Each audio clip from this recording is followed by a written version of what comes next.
Istri menerima nafkah yang tidak diizinkan oleh syarak karena suami membuka bank 46 bank 46 hutang tapi bayar lebih, karena setiap hutang yang ada manfaat kepada orang yang mengutangkan itulah riba. Hukum riba haram.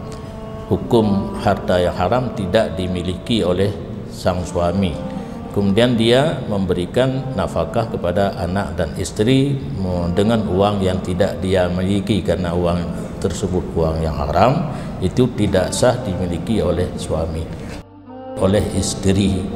Kalau istri mau menerima juga ya terserahlah, tetapi di satu sisi karena dinafkahi dengan uang yang haram, uang itu tidak milik suami, sama dengan seperti belum diberi nafkah. Istri ada hak untuk pasah suaminya.